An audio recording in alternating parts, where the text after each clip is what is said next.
Ce 8 mai ne ressemble pas à un 8 mai. Il n'a pas le goût d'un jour de fête. Aujourd'hui, nous ne pouvons pas nous rassembler en nombre devant les monuments de nos villes, sur les places de nos villages, pour nous souvenir ensemble de notre histoire. Malgré tout, la nation se retrouve par la pensée et les 1000 liens que notre mémoire commune tisse entre chacun de nous, cette étoffe des peuples, que nous agitons en ce jour dans un hommage silencieux. C'est dans l'intimité de nos foyers, en pavoisant nos balcons et nos fenêtres, que nous convoquons cette année le souvenir glorieux de ceux qui ont risqué leur vie pour vaincre le fléau du nazisme et reconquérir notre liberté. C'était il y a 75 ans. Notre continent refermait grâce à eux le chapitre le plus sombre de son histoire. 5 années d'horreur, de douleur, de terreur. Pour notre pays, ce combat avait commencé dès septembre 1939. Au printemps 1940, il y a 80 ans, la vague ennemie avait déferlé sur les frontières du Nord-Est et la digue de notre armée n'avait pas tenu. Nos soldats, pourtant, s'étaient illustrés à de nombreuses reprises. Ceux de Montcornet, d'Abbeville, de Gembloux ou de Stone, les hommes de Narvik, les cadets de Saumur, l'armée des Alpes, avaient défendu avec vigueur notre territoire et les couleurs de notre pays. Ils sont ceux de 40. Leur courage ne doit pas être oublié.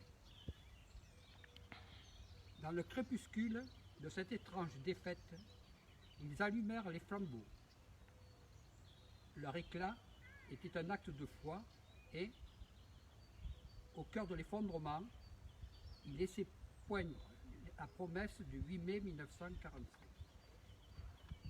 Cette aube nouvelle fut ensuite conquise de haute lutte par le combat des armées françaises et des armées alliées, par les Français libres qui jamais ne renoncèrent à se battre, par le dévouement et le sacrifice des résistants de l'intérieur, par chaque Française, chaque Français qui refusa l'abaissement de notre nation et le dévoiement de nos idéaux. La grande alliance de ces courages permit au général de Gaulle d'asseoir la France à la table des vainqueurs.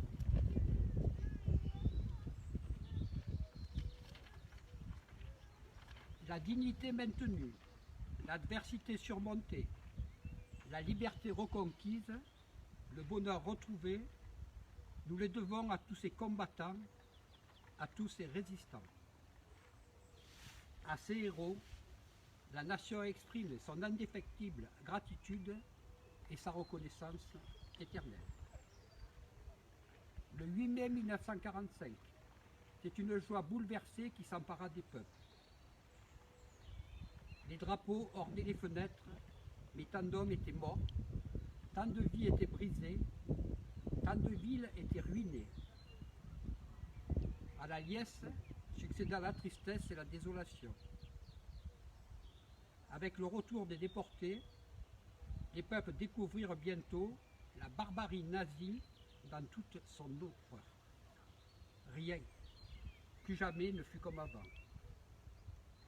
La fragilité révélée de nos vies et de nos civilisations nous les rendit plus précieuses encore.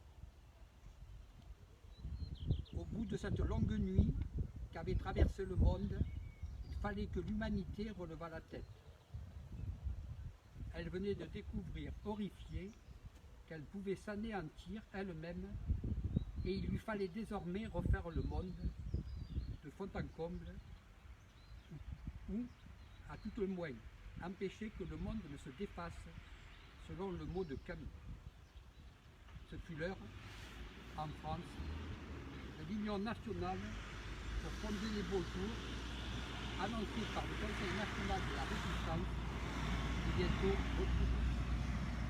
l'heure, en Europe, de l'effort commun pour bâtir un continent pacifié et fraternel. L'heure, dans le monde, de construire les Nations Unies et le multilatéralisme. Aujourd'hui, nous commémorons la victoire de ce 8 mai 1945, bien sûr, mais aussi, mais surtout, la paix qui l'a suivie.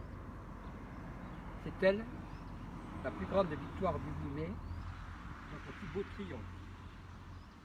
Notre combat à tous, 75 ans plus tard. Vive la République, vive la France. C'était un message à l'occasion de la commémoration de la victoire du 8 mai 1945 par le président de la République, Emmanuel Macron.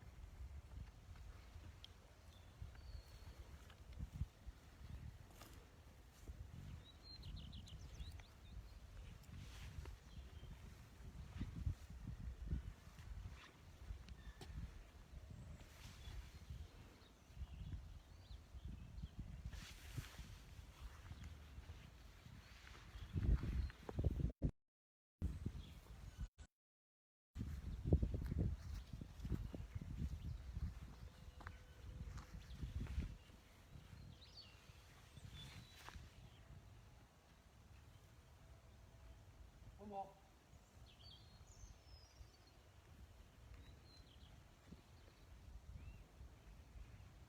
Maintenant,